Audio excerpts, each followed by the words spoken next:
Estão gravando aí mais uma aula. A gente começou, só relembrando, na semana passada, na aula de terça-feira, eu comecei falando de tensão admissível do solo. Mas foi uma aula bem informal. Foi uma aula muito prática, mas com um nível de informalidade muito alto, porque eu não apresentei as equações formalmente para vocês. Então hoje eu vou me permitir tirar aí uns 20, 30 minutos e eu preparei aqui uns slides. Não vou me aprofundar muito nos slides nessa aula, porque eu estou gravando, eu montei os slides e estou gravando para entrar na plataforma para vocês poderem assistir depois. Então eu vou só fazer uma apresentação rápida aqui da parte formal e aí logo em seguida a gente volta para a parte prática. Eu vou tentar aplicar o que tem aqui nesses slides na prática, utilizando lá o programa e alguns ensaios de SPT. Então aqui seria a capa do slide. E aí eu fiz aqui uma noção de granulometria bem simples, né? Assim, eu não sou o professor Antônio Nascimento. Professor Antônio, quando vocês, se quiserem depois dar prosseguimento nessa parte de geologia nos cursos dele, ele tem uma explicação teórica muito melhor do que essa que eu tô dando, né? Então é só para poder aqui explicar o que é o solo. O solo ele é sempre uma decomposição natural de uma rocha. Então você tem uma rocha, inicialmente você tem uma rocha, essa rocha vai se deteriorando com o tempo, devido às intempéries, pressões, água, variação de temperatura. A rocha ela vai se decompondo em matacões, né? Então, são matacão seria um pedaço de uma rocha. Aqui eu tenho alguém com o microfone ligado. Deixa eu... Só um instantinho, pronto. Vamos lá, então. Aí, dessa decomposição mais bruta, né, da rocha se partindo em matacão, você continua tendo intempéries nesse matacão. Então, você tem ainda o vento, você tem variação de temperatura. Então, de dia a pedra esquenta muito, durante a noite ela resfria e tem diferença de pressão. Às vezes você tem uma pressão muito forte em cima da pedra, a pedra vai se decompondo. E aí, conforme ela vai se decompondo, ela vai virar uma areia.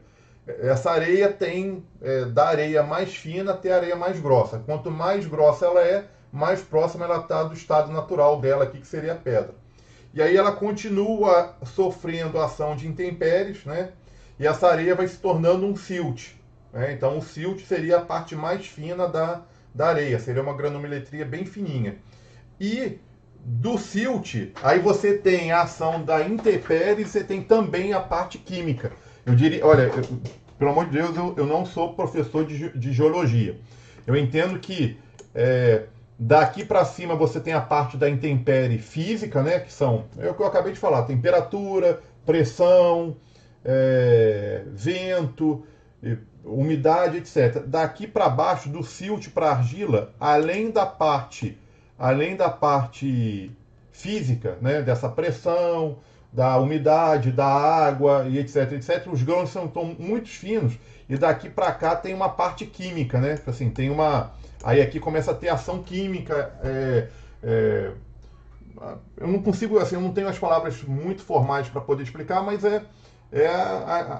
as reações químicas que vão acontecendo naqueles solos muito finos, de unir um solo de um determinado material, uma silica com o carbono, e vai ficando cada vez mais fino, e essa composição química vai formando o que seria finalmente a argila, né? Então a argila seria a parte mais fina dessa decomposição, já com uma parte, assim, como se fosse um resultado tanto das intempéries físicas quanto químicas também.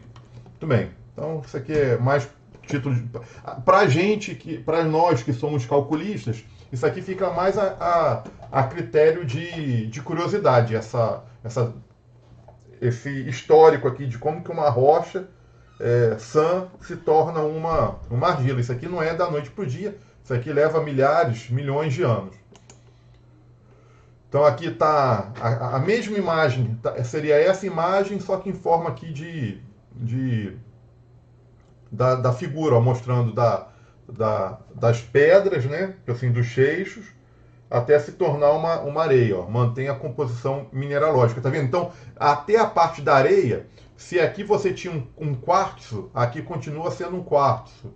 Então, aqui, ó, mantém a composição mineralógica, aquilo que eu estava falando. Até da rocha até a areia, você consegue, identificando a areia, você consegue saber que de rocha ela veio. Assim, é quartzo, é quartzo. É um granito, é um granito. Daqui para cá já tem a parte das reações químicas. Então, olha lá, o tipo de rocha vai determinar o tipo de solo. E aí você tem, quando o solo é um quartzo, ele é muito resistente, ele vai gerar silt e areia. Quando você tem um solo que era um feldspato, ele é desagregável mais facilmente.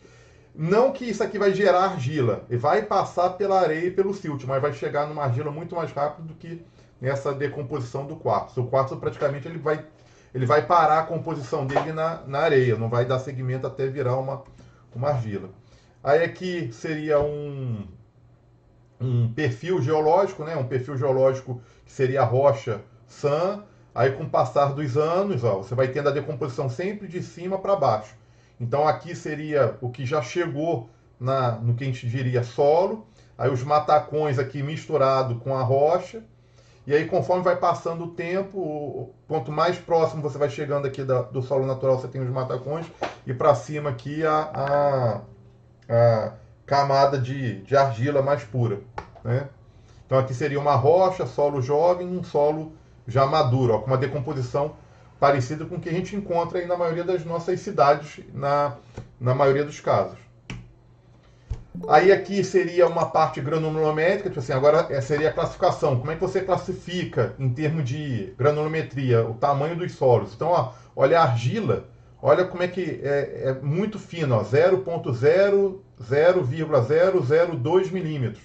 Isso aqui seria uma argila. Aí o silt. Então, o que é argila? Tudo que é menor do que isso aqui, ó, 0,002. É muito pequenininho.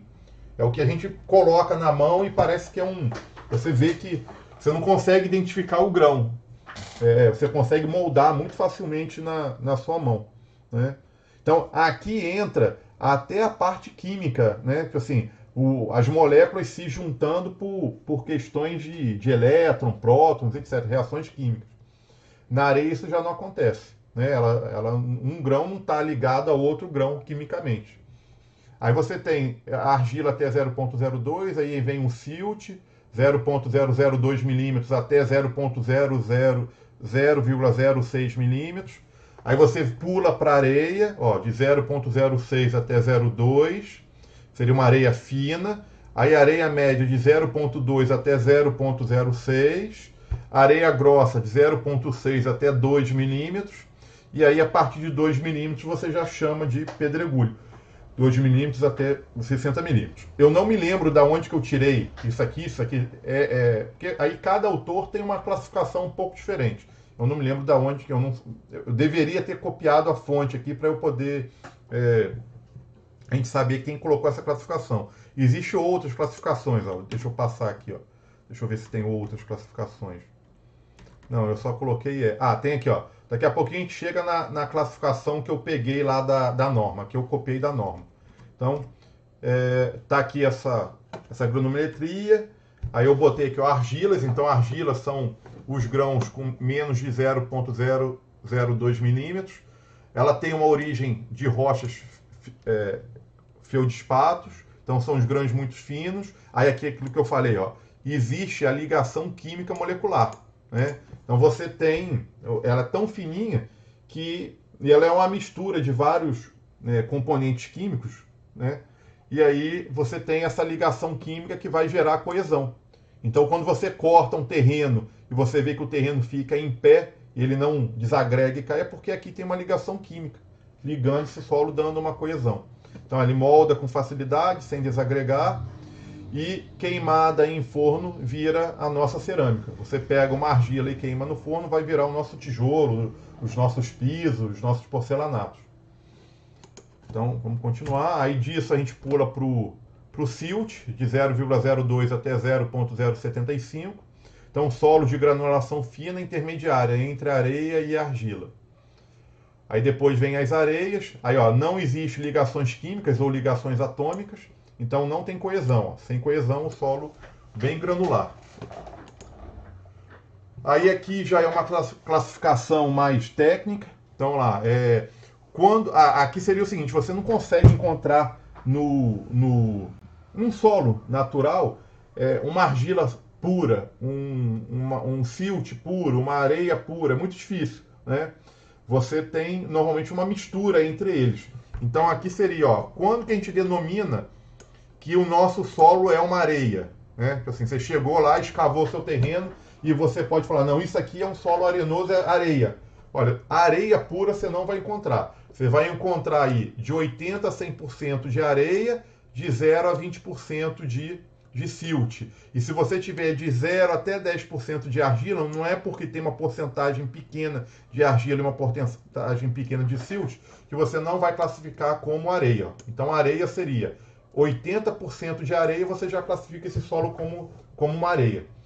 Se inverter, ó, você tiver 80% a 100% de silt, você já classifica ele como silt.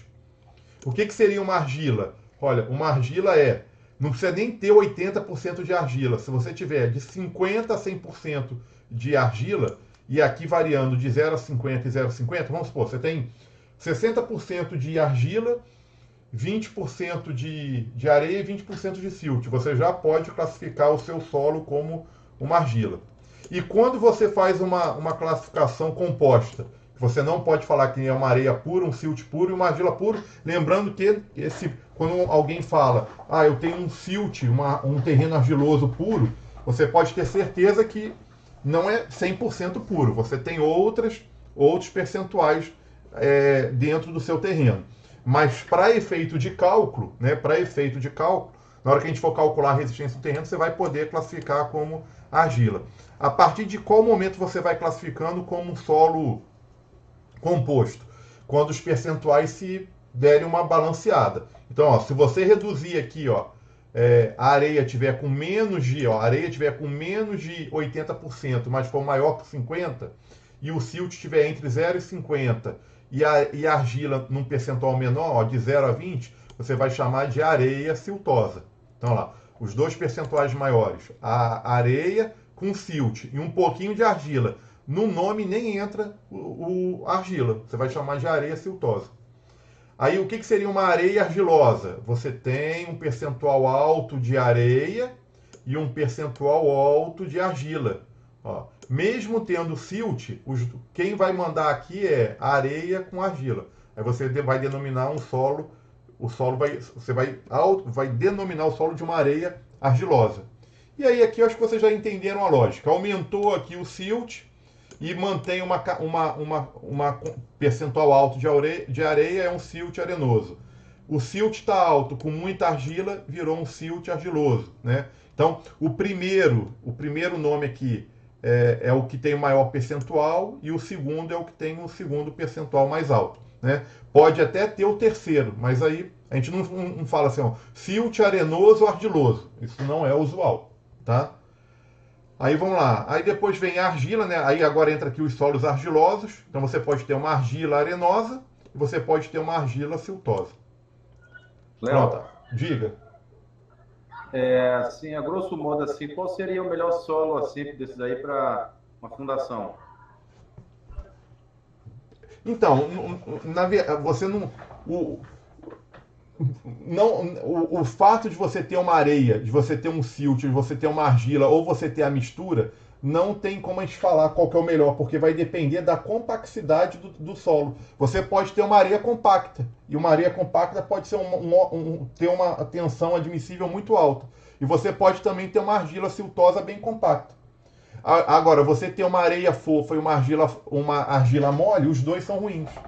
Então, isso aí a gente podia perguntar depois para o professor Antônio, né? O professor Antônio vai dar mais uma aula para a nossa turma até o final do ano. Você podia repetir, a gente podia depois voltar esse slide para ele e perguntar. Eu não consigo falar para você assim, o que é melhor ou pior só com essa classificação. Eu consigo ver o que é melhor ou pior em termos de compacidade. Porque assim, a areia é fofa ou a areia é compacta? a argila é dura, rígida, né? A argila a gente chama de rígida. A argila é rígida ou ela é uma argila mole? Aí a gente consegue definir. Tipo assim, não, uma areia compacta é muito melhor do que uma argila mole. Aí a gente consegue. Vai ser mais em função. Quer ver? Deixa eu passar aqui os próximos slides. Vai ser mais, na hora que a gente vier aqui para frente, ó, vai ser mais em função aqui dessa classificação em função dos golpes, que a gente vai falar se o terreno é bom ou o terreno é ruim. Deixa eu voltar aqui, eu avancei muito. Mas a gente podia repetir essa pergunta depois para o professor Antônio. Tá? O que eu não sei? Onde que você me pegou? É mais fácil a gente encontrar uma areia compacta ou uma argila rija? Assim, eu acho que é mais fácil você encontrar uma areia rija do que você achar uma areia compacta. Normalmente a areia compacta você só vai conseguir encontrar uma areia compacta se você estiver numa profundidade muito baixa. Tipo assim, a areia tem que ter sido compactada por uma camada de terreno que existia em cima dela. Aí, quando você começa a cavar um terreno muito superficial, se você encontrar areia, é possível, não é o fato da areia ser ruim, o problema é, possivelmente você vai encontrar uma areia fofa. Aí essa areia fofa seria pior do que se você tivesse comprado um terreno aonde você escavou um pouquinho e achou uma argila. Porque possivelmente essa argila pode ter uma complexidade alta.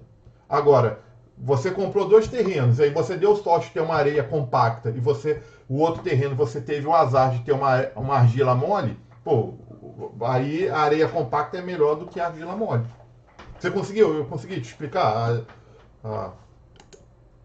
Entendi, Léo. Tá? Aí aqui, olha só, isso aqui seria uma tabela prática.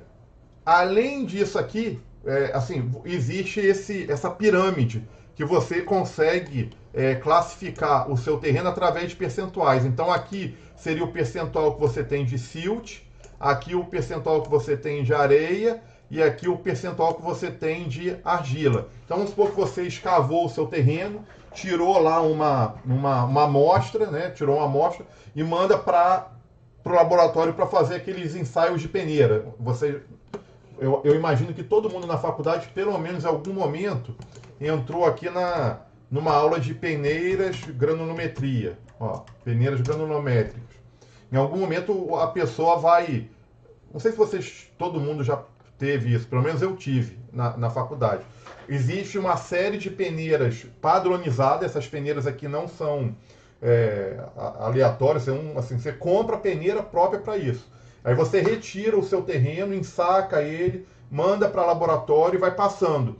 E aí parte do solo, você vai passando em todas as peneiras, e aí você vai calculando qual é o percentual de peso que vai ficando retido em cada peneira. Então o técnico de laboratório consegue identificar, olha, de 2 quilos que eu coloquei na peneira, tantas gramas ficou retida na peneira número tal, tantas ficaram retidas na peneira número 5. Aí ele consegue classificar qual é o percentual de argila, qual é o percentual de silt, qual é o percentual de areia, de acordo com essa granulometria que a gente passou aqui, ó. Cadê? Com essa classificação, ó, de 0,02, silt, areia fina. Aí, com isso, você conseguiria falar, não, olha, o meu terreno tem 30% de areia, tem 20% de argila. Não, aqui ficou pouco, deixa eu botar ao contrário, ó. O terreno tem, por exemplo, areia, tem 70% de areia. 70% de areia.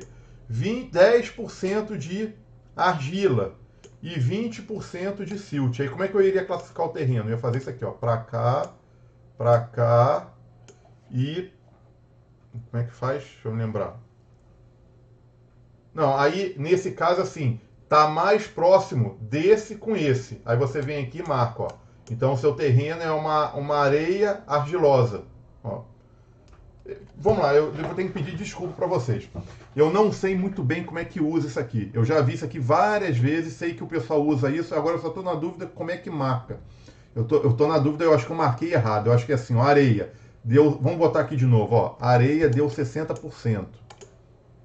Vou pedir para o professor Antônio depois voltar aqui com a gente. A areia deu 60%. Aí o silt, que é a coluna de baixo, já viu o que eu errei. Deu 30%. E o silt deu, por exemplo, 10%. O que eu fiz de errado? Você tem que riscar aqui, ó. Esse com esse, e aí vem com esse aqui, ó. Aí encontrou. Aí você tem aqui um lemo arenoso, ó. Então você tem uma argila, uma areia siltosa, uma areia argilosa. Aí você vai classificando. Você vai fazendo. Agora, o que eu tinha feito errado foi as retas. Você faz isso aqui, ó. Aqui, aqui e aqui, ó. Pronto. Aí o que encontrar você classifica. É uma forma de classificar. Aqui, inclusive, ele fala aqui, ó. Olha lá, como é que ele tinha aqui e eu não olhei, ó.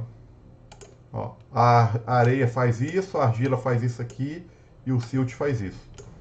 Pronto. É mais uma forma de você classificar o seu terreno. Tá, vamos lá. Aí tá aqui as peneiras, a sedimentação, né? O que acontece? Isso aí pra gente que é calculista, é bom a gente ter sempre aquela cultura geral. Na hora do cálculo a gente não precisa ter 100% desse conhecimento, mas depois que passa pela peneira mais fina, pela peneira mais fininha, você determina que é uma argila. Mas você precisa ainda fazer a sedimentação. Pela sedimentação que você consegue saber se os grãos são uma argila muito fininha ou uma argila fina. Assim, você ainda tem que fazer um ensaio de sedimentação. Tudo isso é feito em laboratório. Pronto. E agora a gente vai entrar para a parte do cálculo. Então, vamos lá. Ó. Ruptura do solo. Quando que a gente considera que a gente vai romper o solo? Ó, considera que ocorre ruptura em um solo quando as partículas que formam sofrem um deslocamento permanente, alterando a forma original do solo. A ruptura se dá pela perda da resistência ao atrito entre as partículas. Na verdade, as partículas do solo não se rompem, mas escorregam. Então, o que seria essa explicação? Você tem uma carga, né? Você tem uma carga P aqui em cima, e você tem um solo aqui embaixo. Né? Você tem aqui um solo. Aí você vai aplicar força dividido por área, a área da sapata. Isso vai dar uma pressão. Quando essa pressão é maior do que a pressão que o terreno suporta, que seria a tensão admissível, a gente fala assim, ruptura do solo. Significa não é que o solo vai romper, ele vai deslizar uma partícula com a outra. Então ele vai se movimentar. Vai sair, é como se o seu solo aqui, uma parte saísse para cá e a outra parte saísse para cá. Você está rompendo, né? Você está fazendo que aquela coesão que tinha entre as partículas do solo, tanto pela coesão química nas argilas, pelo atrito das areias, ele é rompido. Então há uma movimentação do solo que mesmo que você tire essa carga, imagina, você vai lá e tira a carga, não adianta, a sapata já ficou aqui recalcada, né? O solo já escorregou aqui para debaixo da sua sapata. Então significa que você rompeu. Você atingiu o limite que o terreno aguentava ali em termos de coesão e atrito lateral do terreno. Tá vendo? Ó? Na verdade, as partículas não se rompem, mas escorregam entre elas. E aí, para eu descobrir aqui qual que é essa capacidade do terreno, quanto que o terreno aguenta para ele não romper, né? Para ele não romper ou ele escorregar. Quanto que você tem que fazer uma investigação. E aí, a investigação mais simples que tem, né, assim, a mais utilizada, é o ensaio de SPT. Né? Então, você tem aqui ó, o Stand Penetration Test, ensaio de penetração total. Você tem aqui algumas outras investigações, a investigação superficial, uma investigação profunda, né? O que seria? Seria você abrir um poço, possibilidade de amostras indeformáveis. Você tirar, né? Você abre um poço, tira amostras e manda para o laboratório. Pô, é possível fazer? É possível, mas é muito incomum a gente fazer esse tipo aqui de avaliação. Então, a mais usual é essa de cá. Então, como que funciona ela? Então, sondagem simples de reconhecimento, processo de sondagem padronizado. Isso eu falei na aula passada, né? É padronizado internacionalmente. Então, se tiverem 20 empresas no Rio de Janeiro que fazem o ensaio, as 20 têm que seguir o mesmo padrão. É a mesma altura, o mesmo equipamento. Então, lá, é um tripé de 4 pernas. O peso padrão pesa 65 quilos. Lembra que na aula passada eu tinha comentado? Eu falei, eu não me lembro de cabeça. Aí eu anotei e fiz aqui o slide para vocês. Ó. Então, peso 65 quilos, altura padrão de 75 centímetros e o amostrador, né, assim, a ponta aqui da haste que vai perfurar o terreno, a gente chama de amostrador Terzag, e o tubo que vai penetrar no terreno, ele tem 2 polegadas de diâmetro. Como é que a gente faz? Conta-se a quantidade de golpes para perfurar 45 centímetros, anotando separadamente o número de golpes para cada 15. Então, eu expliquei isso para vocês.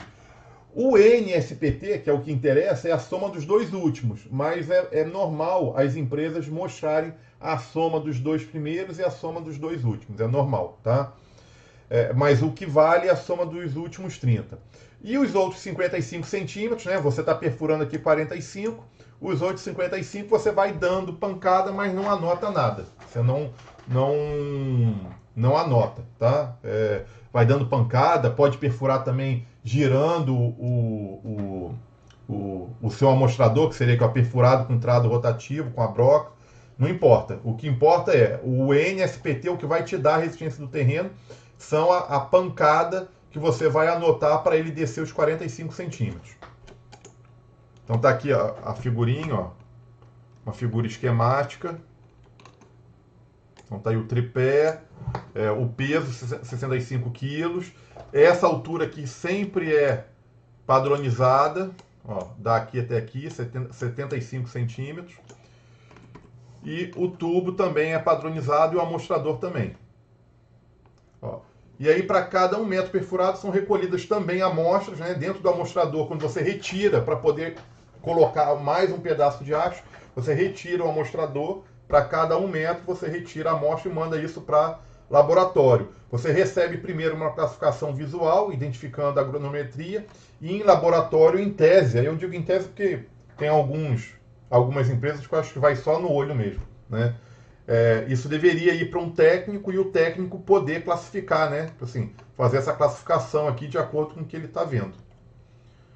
Muito bem. E aí o que a gente faz com esse NSPT? Ó? Então aqui, nesse ensaio, eu estou mostrando aqui que a empresa fez a anotação dos primeiros 15, dos segundos 15 e do terceiro 15, né? O que interessa para a gente é a soma dos 2 últimos, a soma desse com esse. Então, olha lá, 1 mais 2, 3. 2 mais 2, 4. 1 mais 2, 3. 1 mais 1, 2. E aqui foi classificando. O que a gente deveria fazer, né? A gente deveria fazer. 100% correto era a gente agora vir e... Não, vamos lá, deixa eu inverti aqui a ordem. O certo seria a gente usar uma formulação mais precisa. Então, a gente poderia calcular a tensão admissível aqui, ó, através de uma equação completa. Tá aqui, ó, fórmula de Terzag. Como isso aqui não é tão simples de calcular, por quê? Porque você precisa ter um conhecimento um pouco maior para poder determinar aqui os coeficientes, e você precisaria primeiro saber o tamanho da sapata. Aí, como é que você teria que fazer? Você teria que fazer um cálculo interativo. Você propõe um valor da sapata, calcula a tensão, verifica o que aconteceu. Tá ok? Tá ok. Não tá ok? Você tem que acertar o tamanho da sapata, voltar aqui na fórmula, o cálculo é interativo. No meu curso, cara, eu não trabalho com essa equação, porque isso aqui, na prática, a gente quase que não usa. A gente usa para obras pequenas e de pequenos portes, a gente usa as fórmulas simplificadas. O professor Antônio, no curso dele, ele ensina, ele dá alguns exemplos de como calcular essa tensão por esse processo interativo. Eu vou voltar aqui então, ó, e vou mostrar de novo algumas fórmulas simplificadas. Então tá aqui, ó. Uma delas, esse slide aqui eu devia ter melhorado. Eu fui dar print no livro, ficou muito fraquinho, mas uma fórmula você quer saber a tensão admissível. Lembrando que essas fórmulas aqui, ó, todas elas são fórmulas empíricas, né, baseado na experiência, comparando com aquela fórmula completa, fórmula de Terzag. E ela já sai com coeficiente de segurança. Porque quando você usa a equação de Terzag, ela não sai... Ó, aqui não é tensão admissível, é tensão resistente. Como é que você chega na tensão admissível? Como é que você chega na tensão admissível? Tensão ADM. Deixa eu tentar escrever aqui. é a tensão resistente, é o que você calcula aqui, através de um coeficiente de segurança. Esse coeficiente de segurança normalmente ou é 2 ou é 3, depende um pouco da situação. Normalmente é 3, né? Solo a gente trabalha com muita segurança. Então você calcula quanto que o terreno aguenta e divide por 3. Quando a gente utiliza essas equações simplificadas, todas elas já saem com tensão admissível. Então tá aqui, ó. Tensão, ó, sigma ADM. Então já saiu aqui com coeficiente de segurança. A primeira fórmula, eu mostrei na semana passada, mas a gente acabou que não utilizou. Você tira a raiz quadrada de n menos 1. Ó. Lembrando que essa fórmula aqui, você coloca o número de golpes, ela vai te dar aqui a resposta em quilo por centímetro quadrado. Outra fórmula simplificada. Quando a argila é pura, ó, argila pura, você tem um terreno que naquela classificação praticamente só deu argila. O que você faria? Ó, você vai pegar o N, o número de golpes, e dividir por 4. Dificilmente você vai ter uma argila pura, normalmente você vai ter uma argila siltosa, uma argila arenosa. Aí, para esse autor, lembrando que isso aqui é um autor, cara, que propôs essa formulação. Para esse autor, uma argila siltosa, você já pega e divide N por 5. Esse aqui, para mim, seria um número mágico, é o que eu utilizo no meu dia a dia. Se você já tiver uma mistura de argila arenosa, por esse autor, ele já propõe dividir por 7,5. Eu uso 7,5, assim, cara, eu pessoalmente não uso. Eu sempre trabalhei aqui com N dividido por 5. Mesmo quando a gente tem uma mistura aqui, eu acho que o N sobre 5 é um bom valor. Além disso aqui, isso foi o que eu mostrei na aula passada. Eu achei por bem aqui mostrar algumas tabelas que tem na nossa norma. Então, a norma fala o seguinte, ó. Se você não quiser usar aquela formulazinha lá de dividir por 5, você pode também fazer isso aqui, ó. O seu terreno é uma areia ou um silt, deu quantos golpes? Olha, deu de 5 a 8. Então você pode fazer de 1 a 2 quilos por centímetro quadrado. Deu 5, e lembrando que a norma propõe que você faça uma interpolação linear. Deu 5 golpes, você usa 1. Deu 8 golpes, você usa 2. Deu aqui entre 5, deu 6 ou 7, você faz uma interpolação. Uma regra de 3, né? É simples fazer. A sua areia deu de 19 a 40 golpes, a sua tensão no terreno é maior que 4. Ó. Aí vamos para a argila. Argila, de 0 a 2, a sua tensão seria isso aqui. De 3 a 5, isso. De 6 a 10, tá aqui. Eu vou fazer hoje um exemplo para a gente fazer. Isso aqui é uma tabela proposta, se eu não me engano, isso aqui está na nossa norma e é uma orientação. Ele, na própria norma, fala, olha, isso é muito a critério da sua experiência, da interpretação que você vai dar. Aqui, ó, é uma tabela que eu tirei do IPT. Instituto de Pesquisas, eu acho que é Instituto de Pesquisas Técnicas. Vamos lá, eu peguei outra tabela aqui também, ó. Essa tabela aqui, além de você classificar aqui o argila ou silt, esse autor aqui, quem desenvolveu essa tabela, ainda deu aqui pra gente mais uma opção de você avaliar o terreno.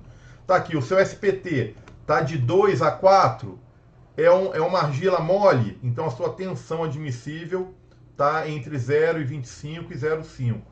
A sua areia, ela é uma areia rígida entre 8 e 15, está aqui, ó. Então a sua tensão admissível pode estar entre 1 e 2. Pronto, seria essas as duas tabelas que eu entrei aqui como nova proposta, além da nossa formulazinha mágica N dividido por 5. E deixei aí também, ó, aqui tem aqui mais uma tabela para areia, então aqui seria uma tabela para argila. Eu falei areia aqui, falei errado. Isso aqui é a tabela para argila, isso aqui é uma tabela para areia. E aqui eu estou deixando aí formalmente para vocês a fórmula de Terzagh completa. Tá? E aí essa fórmula, você precisa de vários coeficientes. Da onde você vai tirar esses coeficientes? Olha lá, daqui. Então o SZ vai depender, são os fatores de forma, vai depender se você tem uma sapata quadrada. Ó, eu tenho uma sapata quadrada, então meu SC vale 1,3, o SQ vale 1, o SY vale 0,8. Eu tenho uma tabela retangular, o SC vale 1,1, o SQ vale 1, o SY vale 8. Tá aqui, ó, para você poder, ó, SC, SI, gama e SQ. Aí, os próximos coeficientes, você vai tirar de onde? Daqui, ó. a densidade, a coesão, o ângulo de atrito, o modo de elasticidade, coeficiente de Poisson. Isso aqui são para as areias, isso aqui são para as argilas. Então, com essas duas tabelas, ó, com essa tabela e com essa tabela, você consegue calcular lá a tensão admissível. Tá bom? Beleza, vamos continuar. Vamos agora para a parte que interessa para a gente. Quantidade de furos por obra. Você precisa ter no mínimo sempre 3 furos não alinhados, né? Para obras de até 1.200 metros quadrados ou um furo para cada 200 metros quadrados. Profundidade do ensaio. Até o N atingir de 35 a 45 golpes. Tá? Aqui embaixo é só quando que você deve interromper. Ó, a cravação do amostrador interrompida antes dos 45 de penetração sempre que ocorrer uma das seguintes situações. Em qualquer dos segmentos de 15 centímetros, o número ultrapassar 30. Então, começou para descer 15, ultrapassou 30 golpes, pode interromper. Tá? E um total de 50 golpes quando tiver sido aplicado durante toda a cravação e não se observar o avanço do mostrador padrão durante a aplicação de 5 golpes sucessivos do martelo. Se deu 5 golpes, o amostrador não andou, você também vai interromper o ensaio e vai falar que o terreno deu impenetrável naquela profundidade. Aqui são os bulbos de pressão, né, que eu já tinha falado na semana passada. Tomar cuidado quando os bulbos de pressão se sobrepõem, né? Lembrando que o bulbo você faz um desenho simbólico aqui com 2 vezes a largura da sapato. Vou tentar fazer mais um exemplo disso aqui hoje, no AutoCAD, em escala real, para a gente ver como é que a gente, numa obra nossa, para ver se o bulbo está encontrando ou não. E aí encerrou, tá? Então, acho que eu formalizei um pouquinho melhor, tá? Na aula do professor Antônio, eu vou passar esse material, vou passar essa minha apostila e vou passar também depois o material que o professor Antônio disponibilizou. Então, no material dele tem muito mais detalhe, etc, etc. Tá bom? Ele deixou aqui alguns slides. O meu é uma coisa mais sucinta. O que a gente podia fazer hoje? Além de usar essa fórmula, né, a gente poderia comparar aqui com as tabelas propostas pela norma. A gente comparar por aqui e por aqui, só para ver o que está acontecendo. E fazer mais algumas simulações lá no CIP. Pode ser? Vê se alguém tem alguma coisa aqui a respeito do que eu passei, alguma dúvida.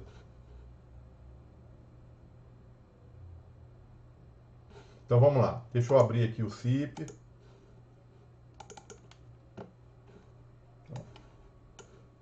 Abrir. Fazer o seguinte, deixa eu pegar uma obra diferente. Deixa eu pegar aqui.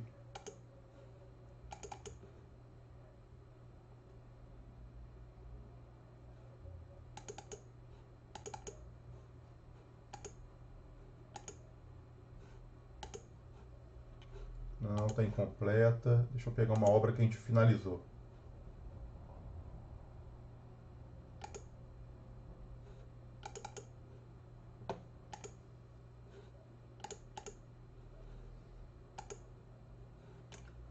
Essa aqui está com a rampa, eu não queria com a rampa. Deixa eu escolher outra aqui.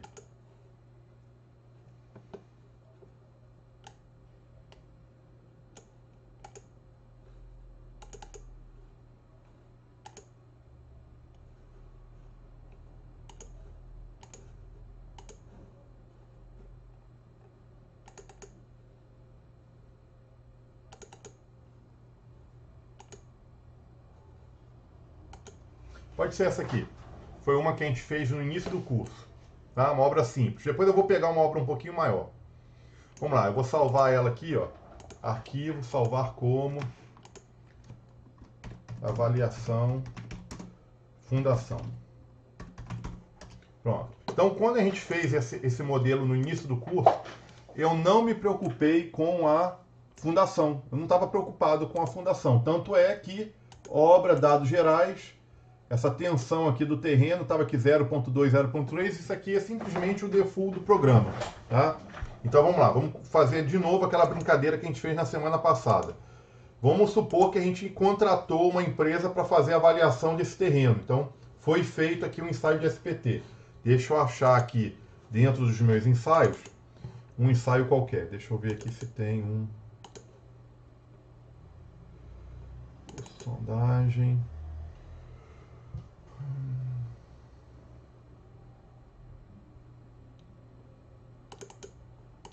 Eu queria pegar um que a gente não usou semana passada.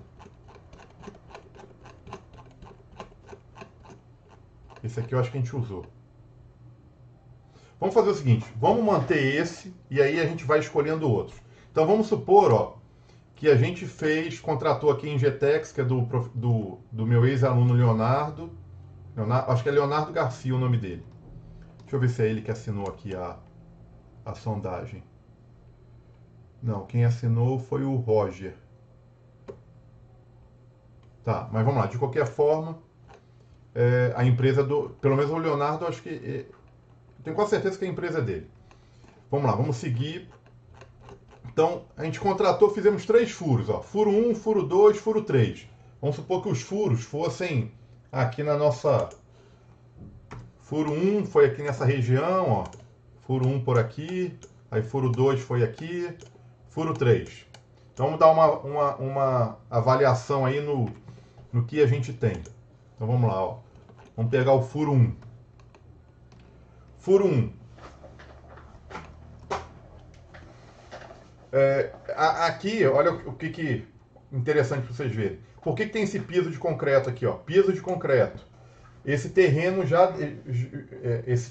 possivelmente ele foi ou um piso de garagem, ele já tinha um cimentado em cima dele. Então, quando chegou lá, não encontrou terreno natural. Então, o que eles têm que fazer? A sondagem faz. Eles fazem isso com uma tranquilidade danada. Quebra esse piso de concreto, quebra só o diâmetro necessário para passar o amostrador. E continua a sondagem. Esse terreno aqui é um terreno bem comportado.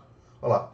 1 metro abaixo, 1 metro de perfuração, já deu 4 golpes para atingir 15, ó, 3 golpes para descer 15, 4 para descer 15, 5 para descer 15. Primeiros iniciais, 3 mais 4, 7. Para que serve esse 7? Nada. Você desconsidera esse valor. Esse valor é só para te dar uma... quando os primeiros dão muito diferente dos segundos, você suspeita do ensaio. Né? Você suspeita do ensaio assim... eu acho que deve ter batido numa pedra, ou deve ter chegado num vazio. Vamos fazer mais um furo do lado. Aí você avalia, a pessoa lá avalia o que seria feito para tirar a dúvida. Tá? Aí pegou 4 mais 5, 9. 4 mais 5, 4 mais 4, 8. 4 mais 5, 9. Nesse terreno, vamos lá, esse é o terreno bom que a gente pegou na semana passada. Tem necessidade da gente ficar aprofundando muito aqui a nossa escavação?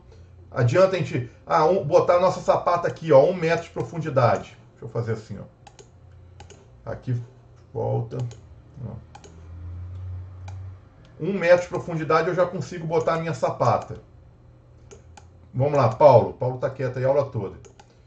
Nesse terreno aqui, tem sentido eu gastar minha mão de obra e escavar mais 1 metro? Hein? Teria sentido? Hein?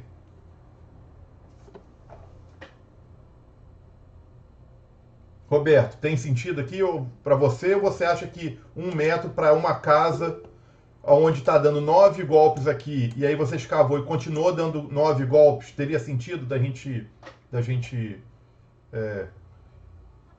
não, Léo, escavar? uma casa tá bom. Eu acho que para uma casa, né? Tipo assim, para uma casa, você escavar aqui e encontrar já um terreno de 9 golpes, né? Uma argila siltosa, ó. Uma argila siltosa, né? Com 9 golpes, eu acho que já deu uma boa... Olha, aqui é uma média, não é nem uma argila rígida, nem uma argila mole. Tá uma argila intermediária, uma argila média. Então, para uma casa, eu acho que dá para a gente trabalhar aqui com esses 9 golpes. Então, vamos avaliar quais são a tensão admissível. Se a gente for pela nossa... Ó, vou tentar continuar só aqui. Ó. Se a gente for pela fórmula simples, Eu vou chamar de T de tensão, hein? Tensão é igual N sobre 5. Quanto que daria a nossa tensão admissível? 9 dividido por 5. Ó, 9 dividido por 5. 1,8 quilos por centímetro quadrado. Em MPa, passa isso aqui para MPa, 0,18 MPa. Pronto. Vamos fazer aquela outra fórmula que seria T igual raiz, né, raiz de N menos 1. A fórmula é essa? Quem lembra? Deixa eu abrir aqui. Ó. Olha lá, seria essa aqui, ó. Raiz de N menos 1. Vamos ver se está dando muita diferença. Raiz de 9 menos 1, 2 quilos. Ó. Deu 2 quilos por centímetro quadrado. Em MPa, 0,2. Quem está certo? O 0,18 ou 0,2? Não existe aqui o certo, existe a sua experiência. Tipo assim, são métodos propostos por autores diferentes. Alguns autores propõem n dividido por 5, outros autores raiz de n menos 1. Ó, deu mais ou menos a mesma coisa. 0,18 para 2 não vai interferir tanto assim no seu dimensionamento. E agora vamos dar uma olhada através da tabela, das tabelas práticas. Né? Então eu tenho uma argila média com N igual a 9.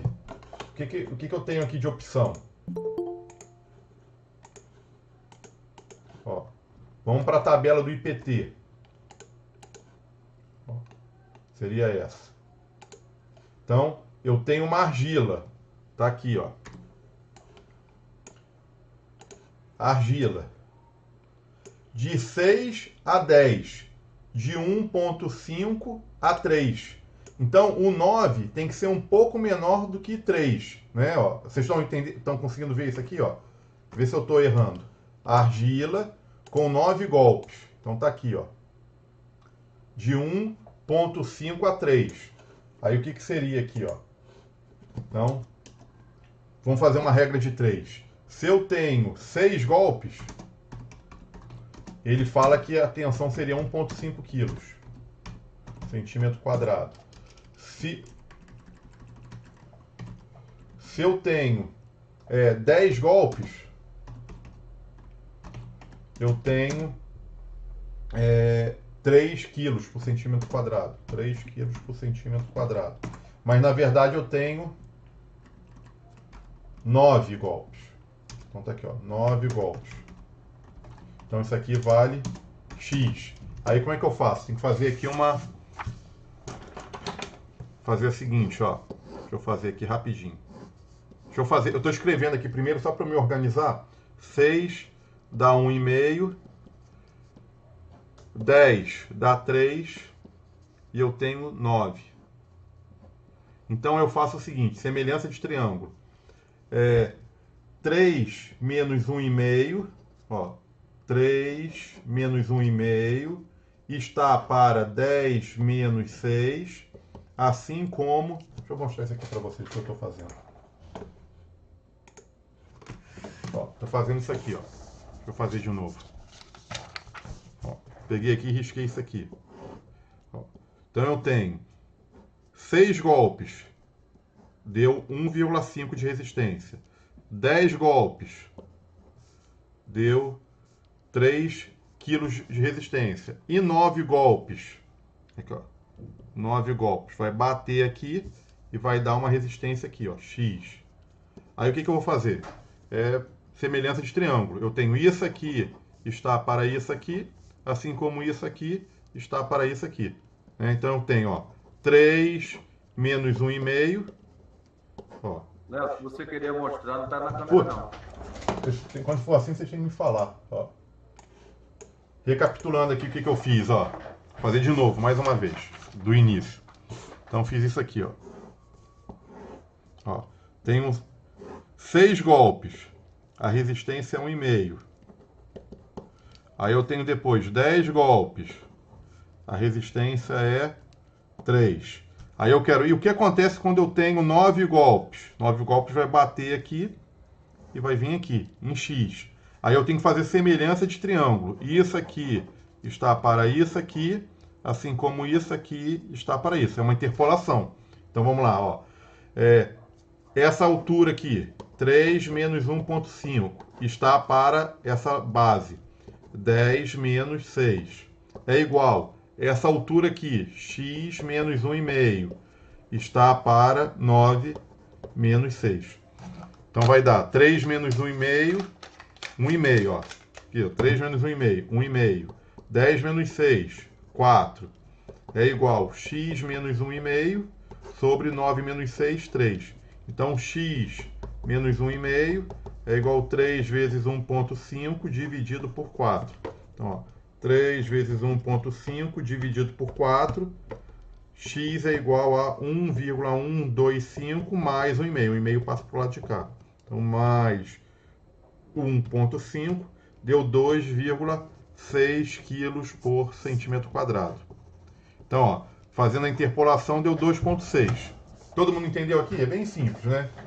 Então, volta para cá. Ó, então, eu fazendo essa interpolação, x vai dar 2,6 quilos por centímetro quadrado. Aqui destoou. Vamos lá, deixa eu ver se tem... aqui destoou muito, ó. Aqui estava indo bem, ó. 0,18, 0,2. Opa, aqui ficou muito alto, ó. Espera aí, desculpa, deixa eu passar isso aqui para MPa. 0,26 MPa. Pô, tá, assim, ficou um pouco distoante, né, ó. 0,18, 0,20, 0,26. Aí eu diria, por que usando a tabela prática do IPT, isso aqui ficou destoando tanto? Olha, eu acho que pode ser pelo seguinte fato, né? Assim, essa tabela aqui, ele não deu aqui a mistura. Ele falou só, é só se for argila. E o nosso caso é uma argila siltosa. Então, essa tabela aqui eu já não achei interessante, tá vendo? Destoou. Eu acho que seria muito ousado você adotar no seu projeto 0,26. Né? Eu acho que essa tabela seria só o caso se aqui no ensaio tivesse dado aqui uma argila só, argila. Ele não tivesse classificado como uma argila siltosa. Aí o que eu acho melhor? Vamos tentar então pular para as próximas tabelas. Ó. Então, vamos tirar essa tabela e vamos para de baixo. Ó. Aí o que essa tabela deu aqui para gente? Ó. Argila. Ele colocou lá uma argila média, não é isso? Quantos golpes? 9 golpes. Mais 9 golpes aqui, não sei se vocês estão vendo, ó. Não caiu aqui, ó. 4 e 8. Ó. Bom, mas a gente está com 9 golpes. Então, apesar de ele ter escrito ali uma argila média, por essa tabela, quando dá 9 golpes, já é uma argila rija. Então, eu viria para cá, ó. 8 até 15. Ó. Até 15 golpes. Manda adotar quanto? De 1 até 2. Olha, aqui foi muito... Aqui, pelo contrário, vai dar um valor muito menor do que 1,8. Quer ver? Ó? Vamos fazer aqui a mesma regra. Ó. 8 está para 1, assim como 15 está para 2. E vamos ver o que acontece com 9 golpes. Eu acho que vai dar 1,1, 1,2. Quer ver? Vamos fazer essa simulação aqui rapidinho, fazer esse cálculo.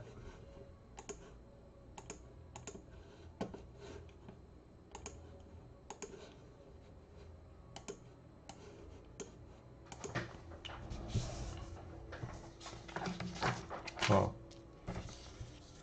A gente ficou assim, ó. 8 golpes tá para 1 quilo, assim como 15 golpes está para... Quanto? 15 golpes está para 2 quilos. 2 quilos. Vamos lá. Então, e aí eu tenho meu 9 golpes aqui, ó. 9 golpes vai ser X. Aí vamos lá. 2 menos 1 está para 15 menos 8, assim como X menos 1 está para 9 menos 8. Então ficou 2 menos 1, 1. 15 menos 8, 7. 7 é igual a x menos 1 dividido 9 menos 8, 1. Então, x menos 1 é igual a 1 sobre 7. Então, vai dar 1 dividido por 7 mais 1 deu 1,15. Então, aqui, ó, 1,15 quilos por centímetro quadrado. Então, através agora, ó, inverti aqui fui buscar, vamos tentar consultar outra tabela para a gente ver se os resultados estão convergindo. Já vimos que não estão. Quer ver? Deixa eu só alterar aqui. Ó. Então, essa aqui foi uma tabela. Aí agora fomos para outra tabela. Deixa eu só organizar aqui a linha de raciocínio. 8 golpes. A tabela fala que é para adotar 1 kg. 15 golpes. A tabela fala para adotar 2 quilos, é isso?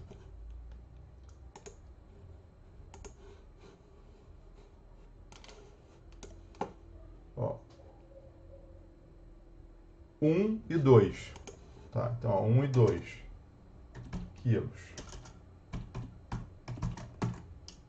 Aí a gente adotou 9 golpes. Tá dando 1,15. 15 quadrado. Isso aqui em MPa deu 0,115 MPa. Ó, então, usando a fórmula que eu acho que a maioria dos calculistas utilizam, 0,18. Usando aquela fórmula da raiz, 0,2. Usando a tabela proposta pelo IPT, 0,26. Aí usando outra tabela proposta por um outro autor, deu 0,15. Quem que estaria certo? Quem estaria errado?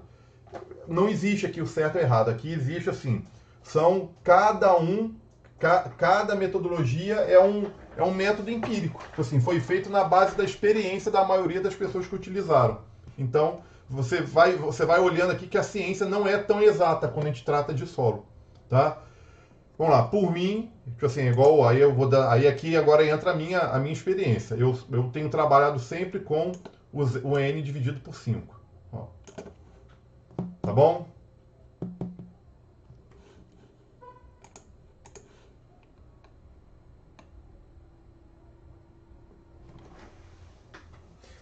E teria, aqui seria argila siltosa, né? Se tivesse uma areia, poderia fazer aqui N dividido por 7,5. Aí daria 9 dividido por 7,5, daria 1,2. Né? É como se essa fórmula aqui ela tivesse mais para uma mistura de uma areia com um pouco também de uma argila misturada com areia. É por isso que pode ser que seja essa linha de raciocínio. Tá bom? Tá vendo? Então tem essa possibilidade aqui. Ó. Se tivesse uma mistura muito de areia, você pular aqui para não dividir por 5, você dividir por 7,5. E eu não utilizo, tá? Eu acho isso aqui muito conservador.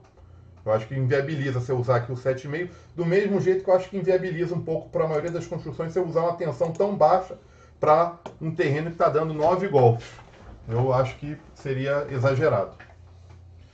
Aí fechou. Como é que, chegando aqui nessa tensão admissível, o que eu iria fazer? Eu iria voltar aqui no CIP, né? A gente voltaria no CIP e colocaria a obra, dados gerais, tensão do terreno, 0,18, 0,18. Já expliquei que o ideal é trabalhar com as duas colunas iguais. Aceitar, aceitar. E aí, na entrada aqui de pilares, você pode agora acertar a profundidade. Pisos e grupos, editar pisos.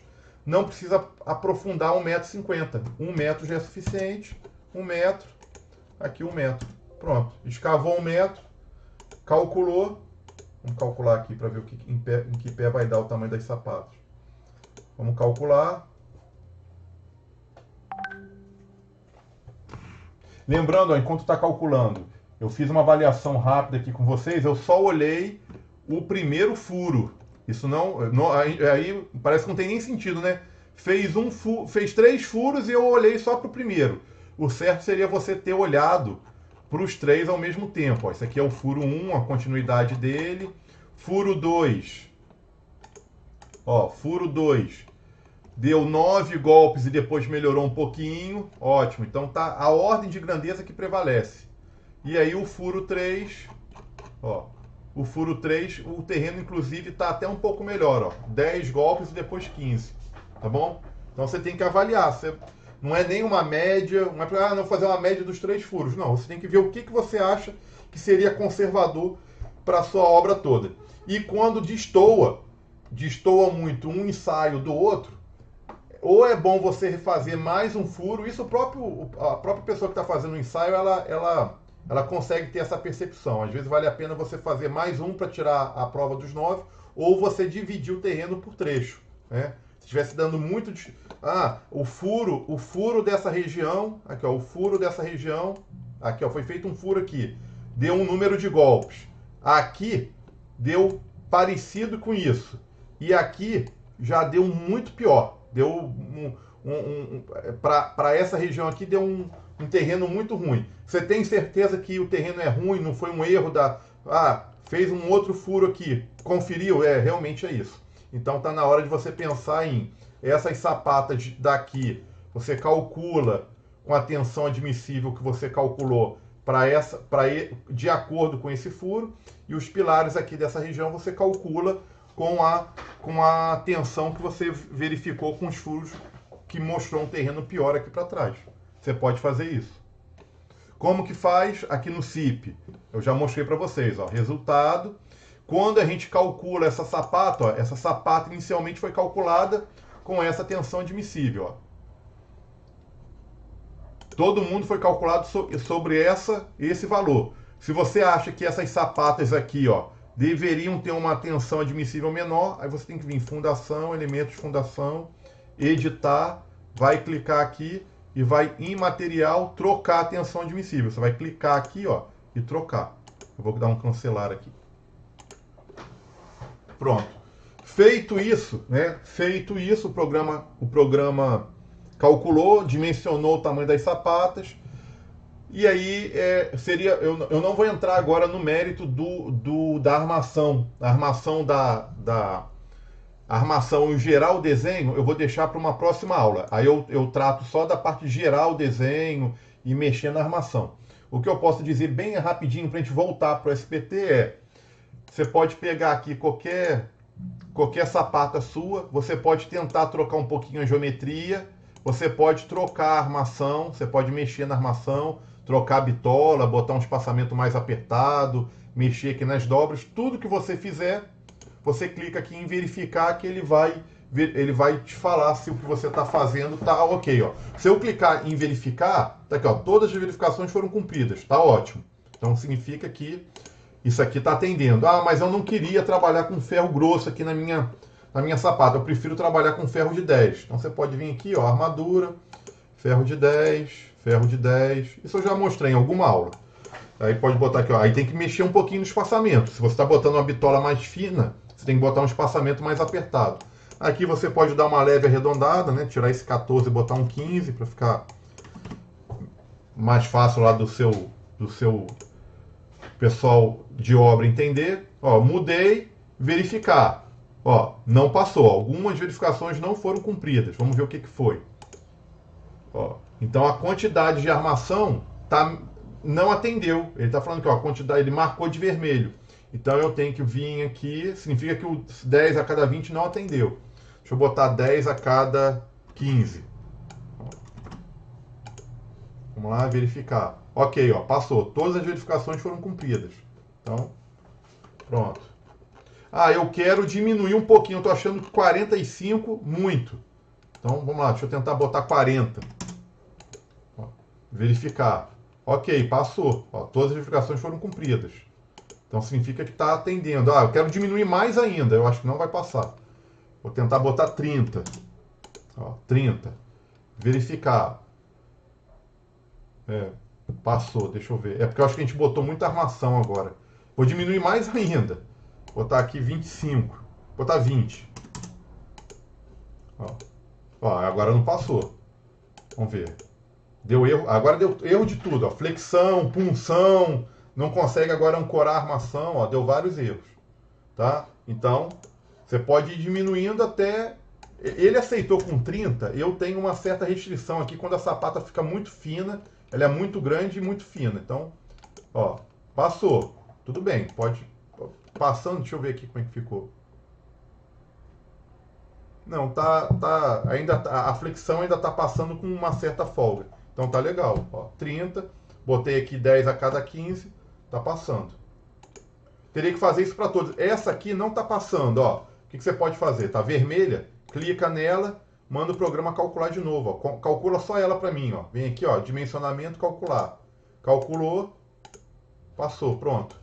Era só questão de você mandar o programa calcular ela. Calculou, tá aqui, ó, tá passando. Quer mexer na armadura, quer mexer na geometria, quer mexer... Tudo que você mexer, você finaliza clicando aqui em verificar. Pronto. Agora vamos fazer o seguinte. Ó, para mim aqui ficou tudo igual. Tudo... lembrando, só a última... Isso vai ficar também para a próxima aula. Eu normalmente levemente, eu dou uma acertada no tamanho da sapata. Por exemplo, 85 por 85, 95 por 95, 85 por 85, 80... Eu tento dar uma arredondada. Eu vou botar tudo um por um. Um por um, um por um, um por um, um por um, por um, por um. Aí depois, aqui, ó. 1,25, 1,25, 1,5, 1,5, 1,10. Eu coloco 1,25 para todo mundo. Essa, eu dou uma acertada. Essa aqui maior, 1,45. Aí eu deixo ela maior. Tá? Eu não fico mandando 10 tipos de sapata, porque senão gera uma confusão na obra para cortar 10 armações diferentes. Então eu tento depois dar Vou dar um exemplo aqui para vocês. Vamos supor que eu peguei essa aqui, ó. Peguei essa e vim aqui e resolvi, ó, arredondar esse 95 para 1 metro, para ficar 1 por 1. Aí resolvi vir aqui na armação, ó, e botar 10 a cada 20. 10 a cada 20. E resolvi botar a dobra aqui a cada 15.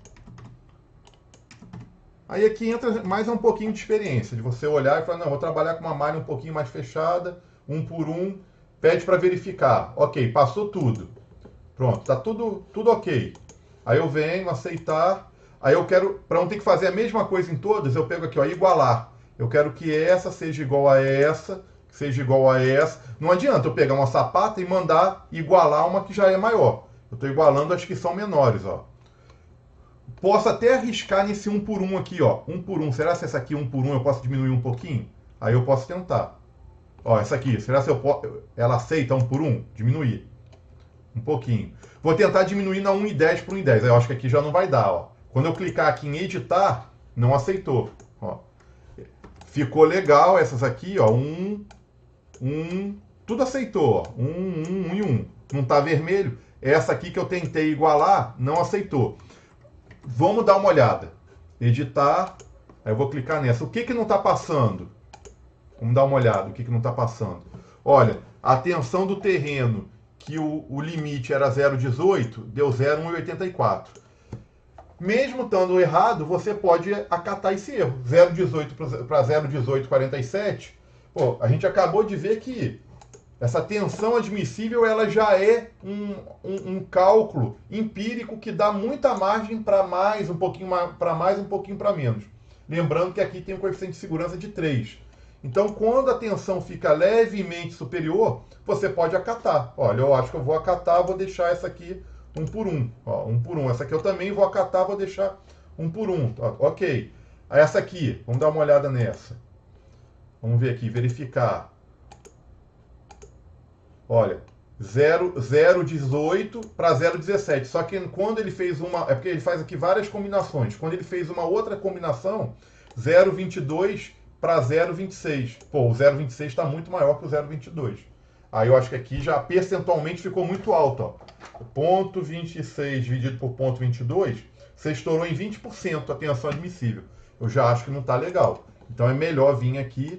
Vem nessa aqui, coloca 1,20, ó, 1,20 por 1,20. Pronto. Pede para verificar. Ok, ó, todas as verificações foram cumpridas. Ó, 0,22, 0,17, 0,12. Está ótimo. Beleza. Aceitou. Pronto, 1,20. Então, não tem como. Aí, essas duas, se você quiser, pode deixar. Ah, eu não quero, eu quero trabalhar com mais folga. Então iguala. Pega essa aqui 1,20 iguala aqui, ó. Pronto. E vai fazendo isso, tá? Vai tentando dar uma otimizada aí na quantidade de armação diferente. Vamos fazer o seguinte, essa aqui seria a nossa fundação para esse SPT.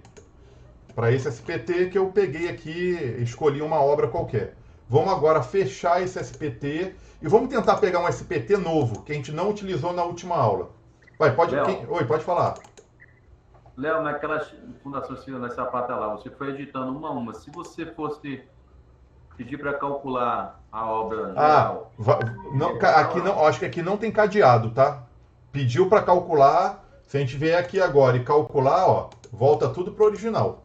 E essa otimização das armações, eu diria para você deixar isso por último. Quando a sua obra já está pronta, você não vai mexer em mais nada.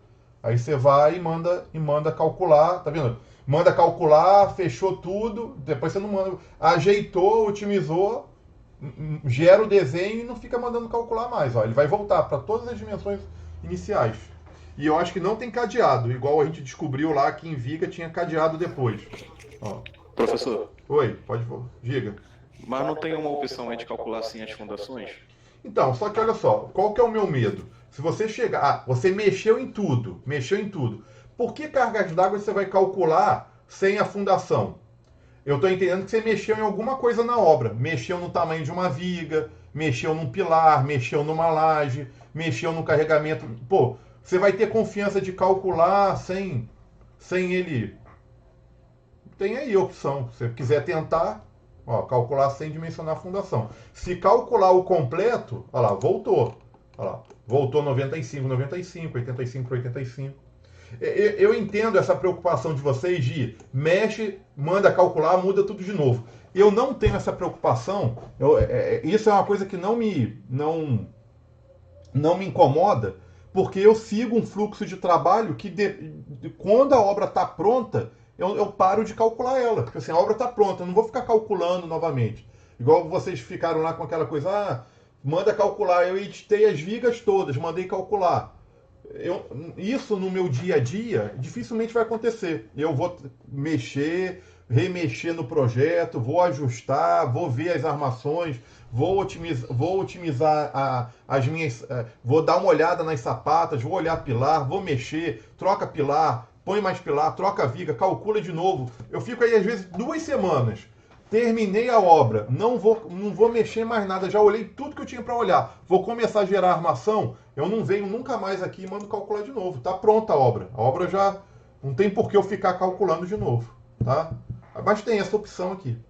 Ó, aí só fazendo o teste aí para ver o que acontece depois. Agora vamos lá, vamos escolher, senão daqui a pouco dá 10 horas, eu queria avaliar mais um SPT. Qual foi o SPT que a gente não olhou semana passada? Deixa eu ver aqui, novo SPT... Essa aqui, eu acho que essa aqui é de algum aluno que me mandou. Não, Duque de Caxias.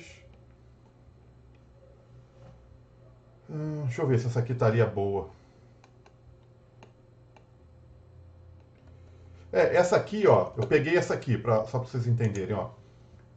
1, 2 e 3. Qual que tá o ruim dessa sondagem? Tá muito igual àquela outra, né? Olha, praticamente não pegou 10. A gente estava vendo um solo com 9, aí deu 10. Aí depois deu 10 de novo. A única diferença aqui é que o solo depois vai ficando um pouco pior, né? Ó, 10, 10, 7. Deixa eu pensar aqui se essa aqui tá bem diferente ou não.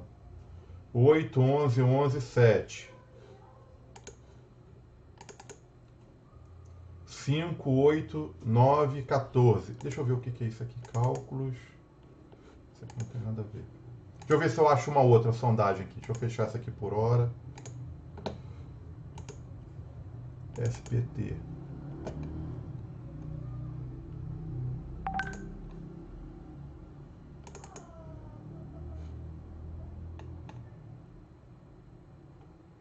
Vamos lá, vamos pegar essa aqui, ó. Peguei um furo 12 aqui. Vamos lá. Desceu 1 metro de profundidade. Pegou conta aqui, hein? 5 golpes. Tá todo mundo acompanhando? Eu queria discutir com vocês, hein? O André não falou nada hoje ainda. André, vamos lá, olha só. André Gibran. Vamos lá, peguei essa aqui é a nossa obra, contratei o ensaio, chegou aqui. Vamos tentar avaliar o que a gente vai fazer. 1 metro de sapata, botar a sapata aqui, ó. Vamos botar a sapatinha aqui.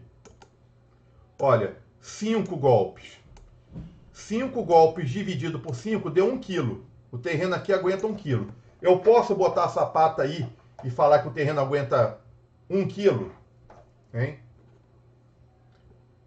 Eu acho que eu não posso, porque vamos fazer uma suposição bem rápida. Vamos supor que a sapata dê 1 por 1. Até onde vai o nosso bulbo de pressão aqui?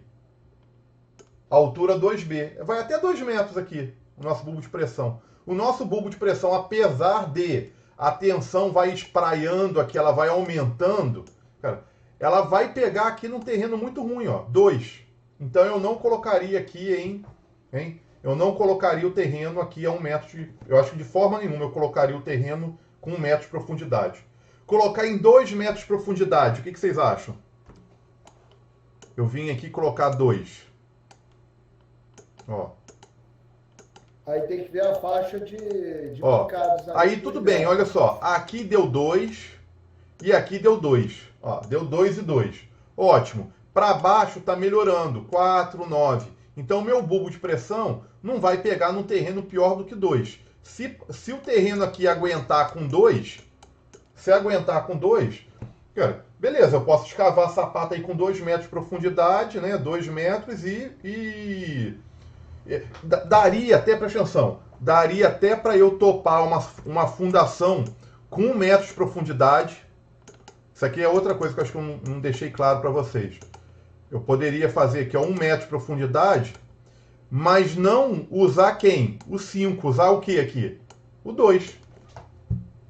Vê se está todo mundo compreendendo. Não tem necessidade de eu escavar 2 metros para eu encontrar um terreno de 2. Se eu quiser trabalhar com 2, eu posso botar a sapata aqui em cima. Vocês conseguem entender a lógica? Só que eu não posso usar o 5, eu tenho que usar quem? O 2. Você tem que trabalhar aqui de uma forma conservadora. Agora, o 2 te dá uma tensão que é viável colocar uma sapata? Eu acho que não vai dar. Eu acho que se a gente calcular com 2, vamos calcular agora só usando a fórmula, usando só o N dividido por 5. Vamos...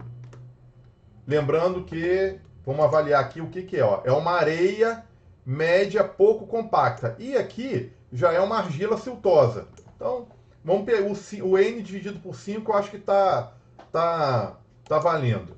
Ó, 2 dividido por 5, daria quanto? 2 dividido por 5. Daria 0,4 quilos. Isso aqui em MPa dá quanto? 0,04 MPa. O que você acha que vai acontecer quando a gente botar 0,04? Vamos lá, vamos ver.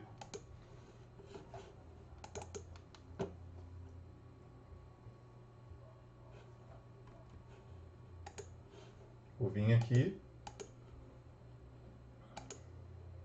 0,04.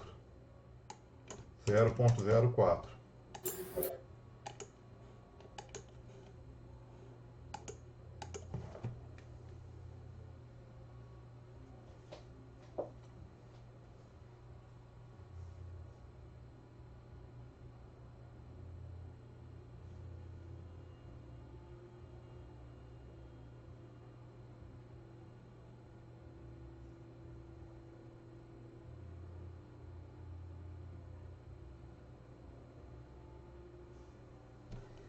Já deu erro aqui, ó. Já falou que uma fundação vai subir em cima da outra, ó. Onde que... Não, aqui, ó. Quer ver? Calcular relatório final. Ele já... Eu não devia ter tirado aquela informação. Ele não conseguiu, no primeiro cálculo, chegar na dimensão da sapata. Por isso que está em vermelho. O que eu tenho que fazer agora? Resultados, fundação, elementos de fundação, editar... Clicar aqui na sapata. Olha o monte que já deu. Vamos pedir para ele calcular. Ó, completo. Sim. Fechou. Olha lá. Aí acertou. Ó, uma por uma. Completo. Acertou. Ele está aumentando um pouquinho cada uma das sapatas. Completo. Olha lá. Aí aqui ele já falou o seguinte, ó. Não é possível achar uma sapata de dimensão razoável com os dados fornecidos. Então aqui não tem como colocar sapata. Tá vendo? A sapata vai ficar tão grande que ele não consegue calcular. Sabe o que acontece? Não sei se você já... Quando ele calcular o peso da sapata, a sapata fica tão pesada que só o peso dela vai estourar aquele 0,04. Então, esquece. A gente aqui não consegue botar uma sapata considerando esse 0,2. O que daria para fazer aqui?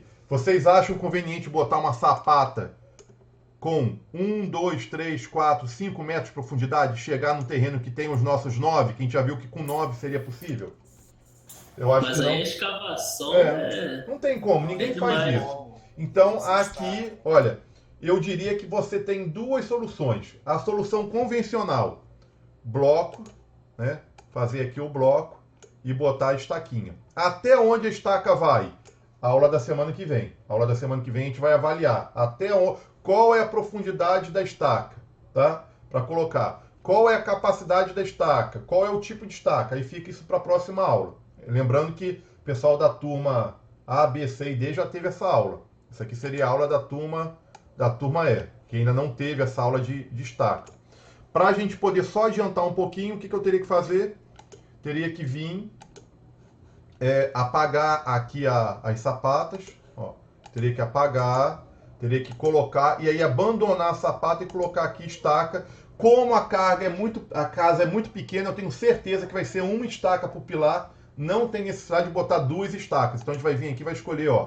Como a obra é pequena, eu tenho certeza absoluta. Vai ser uma estaca por pilar. E isso na semana que vem a gente vai voltar nesse mesmo projeto para a gente poder fechar isso. Aí tem que vir aqui falar qual estaca que vai botar. Assim, você tem que botar aqui, escrever o nome da estaca 01, falar qual que é o diâmetro dela, falar qual é a capacidade dela, isso fica para a próxima aula. Aí que vem colocando a estaca. Ó.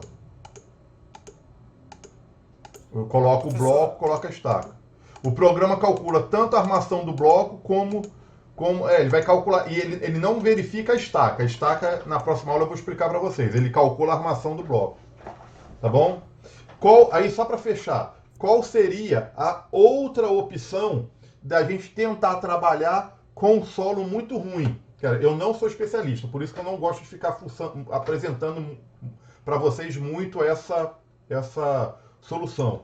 Você tá aqui com um terreno muito ruim, e você verificou que sapata não pode. E, num certo momento, você acha que a estaca não é viável para a obra. Há a possibilidade de fazer um radier, né? Haveria a possibilidade de fazer isso aqui, ó.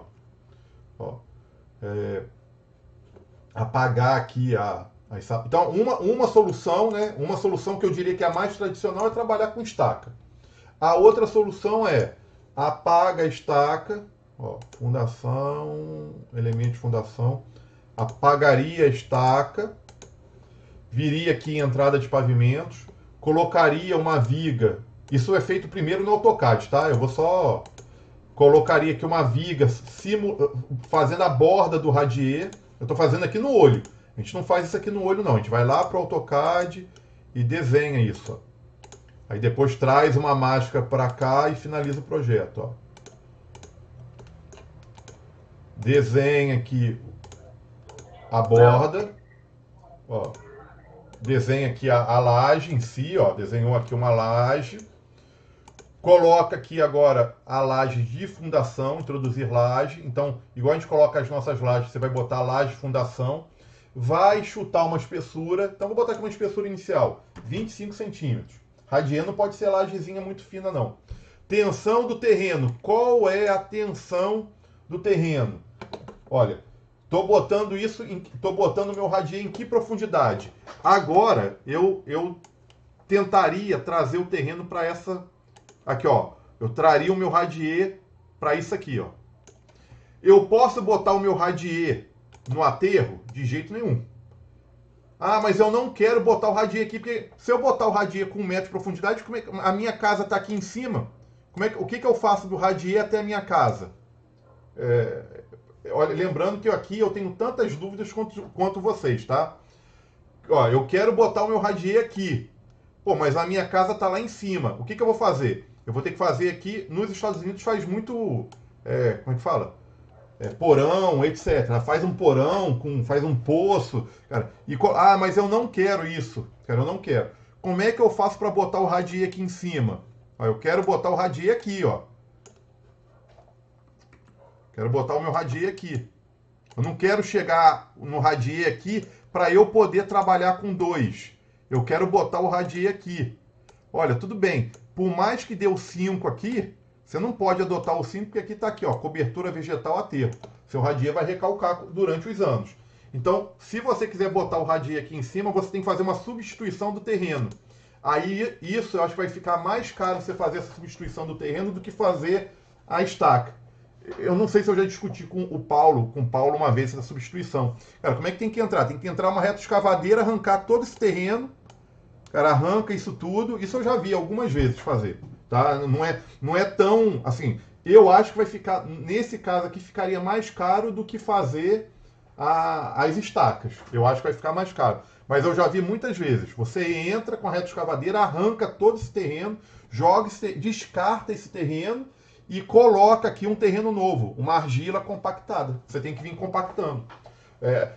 Vem compactando com a própria reta escavadeira ou entra com rolo compactador, tem que compactar. Aí tem técnica. Essa técnica não é simples, não é simplesmente jogar o barro lá. Você vai colocar o terreno e vai compactando ele ao pouco. Aí você vai conseguir botar o seu radier, cara, num terreno compactado. Aqui tá ruim, tudo bem. Você vai substituir o terreno e vai colocar aqui a tensão de 0,02, ó. Quanto que era? Quanto que a gente calculou? 0,04. Você vai vir aqui 0,04.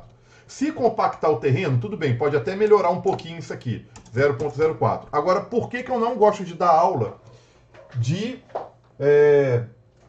não gosto de dar muita aula de radier para vocês? Porque isso aqui é uma ciência um pouco mais complicada, você calcular o coeficiente de recalque.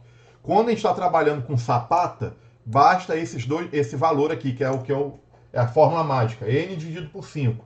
Quando você vai trabalhar com coeficiente de recalque, ou isso aqui a gente chama também de coeficiente de Winkler, você tem que entrar numa literatura técnica e tentar avaliar qual é o coeficiente de recalque. Não é tão difícil, mas também não é tão simples de calcular. Se você botar esse valor errado aqui, ó,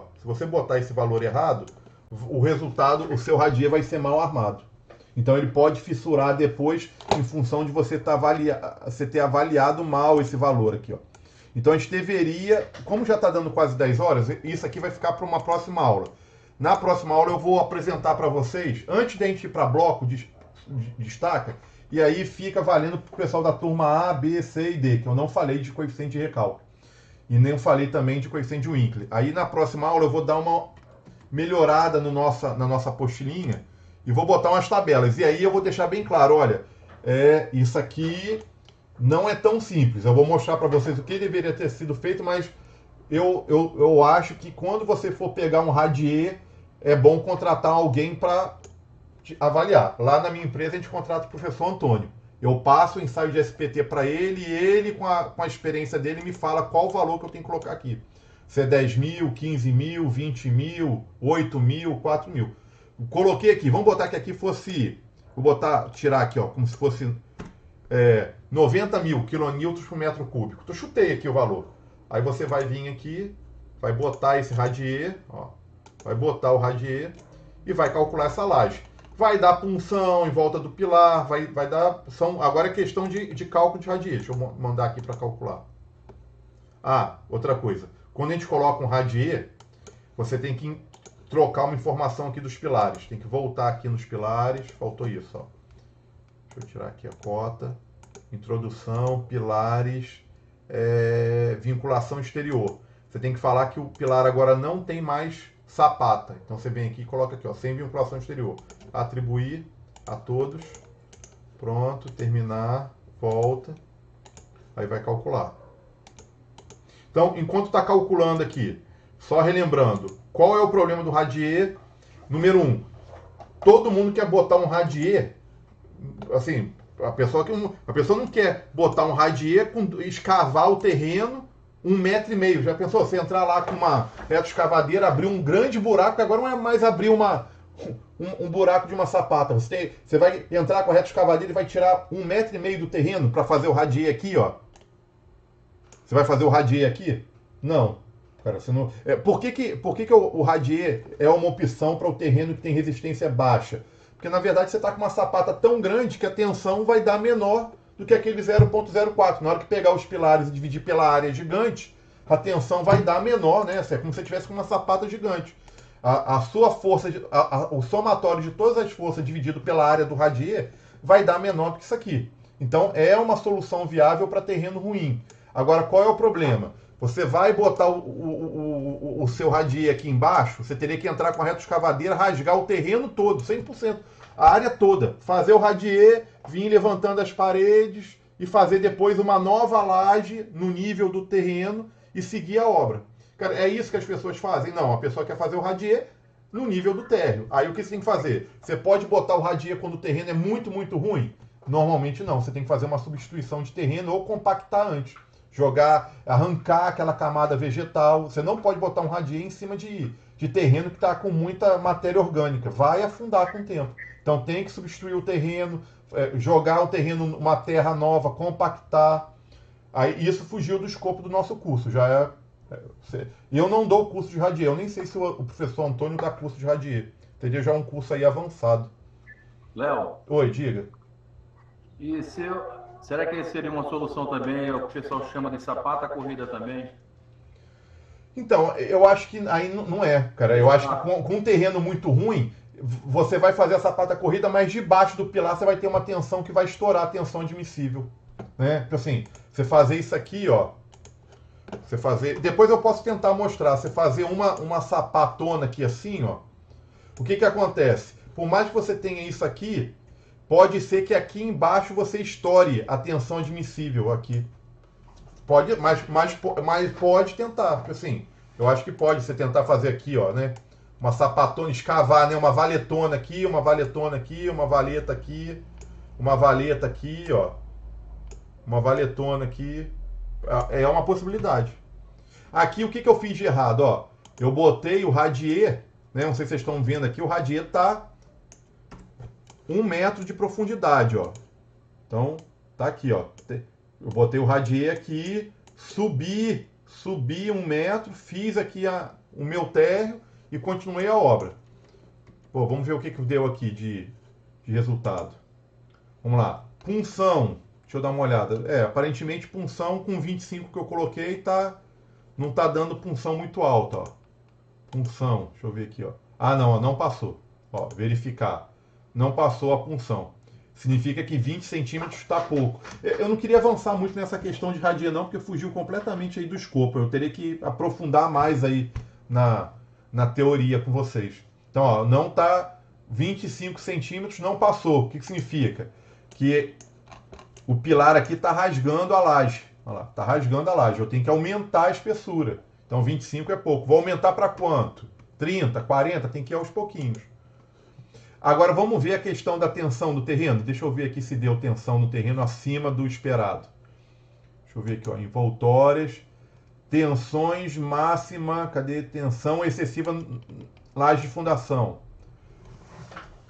O radier não está funcionando. Significa que todas essas bolinhas vermelhas, você estourou o 0,4, ó. Estourou o 0,4, ó. Aonde tem essa bolinha vermelha aqui, estourou. Qual que é a única solução? Você tem que aumentar a espessura do radier. Tem que vir aqui, fundação, cadê lajes, dados de laje. Pô, vou botar aqui 40 centímetros. Ó. Vamos calcular, vamos ver o que vai acontecer.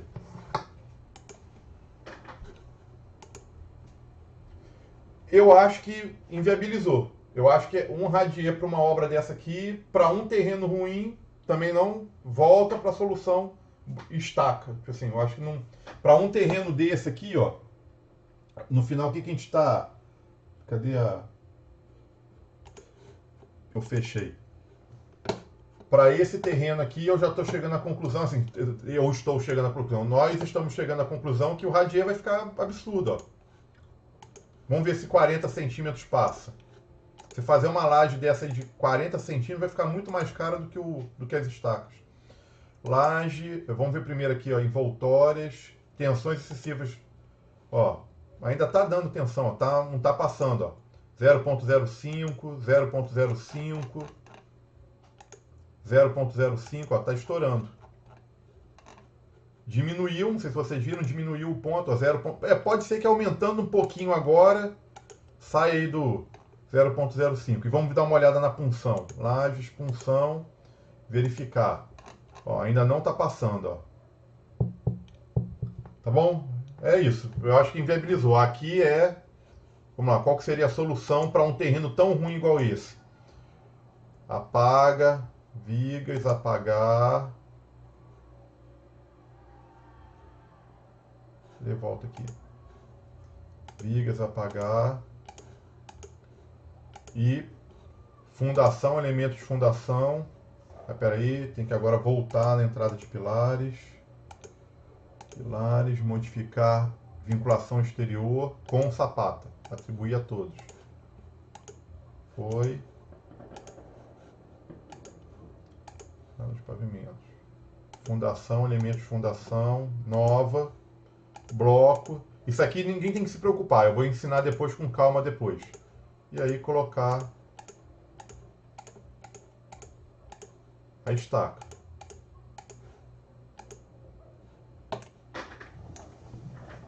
Tá bom? E aí, só para fechar a aula, que já vai dar 10 horas, eu acho que o Flamengo já fez gol aí, Roberto, que tá uma gritaria danada aqui no prédio. Foi sim, foi gol. Viu a galera gritando aqui. Para a gente fechar a aula e vocês poderem ver o jogo. Eu diria que... E isso aconteceu comigo, hein?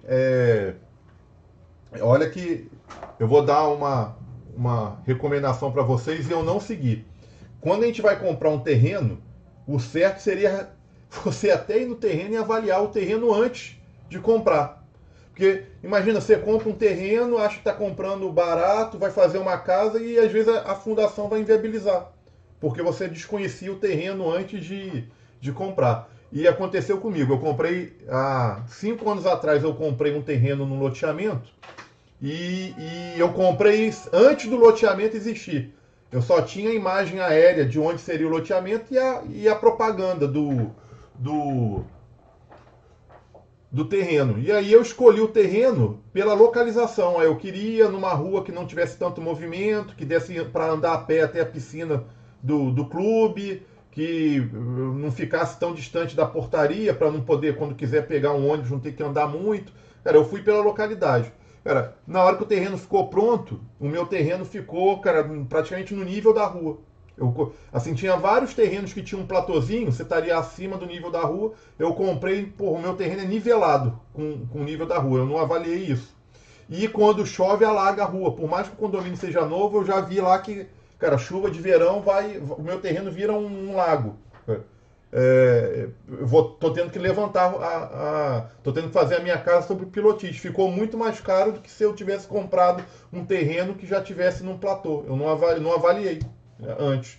Assim, eu deveria, o que eu fico imaginando, por mais que não existisse o loteamento, eu deveria ter feito um pré-contrato com a construtora na época, alguma coisa parecida, e só poderia ter escolhido o terreno depois que tivesse as ruas prontas e eu tivesse visitado. Ou lá atrás eu tinha que ter forçado uma troca de terreno. Aí, conclusão, eu estou gastando bem mais do que, por exemplo, o vizinho que está a 5 lotes na minha frente. Porque ele pegou um terreno mais alto e eu não consegui. Assim, estou tomando em termos um certo prejuízo.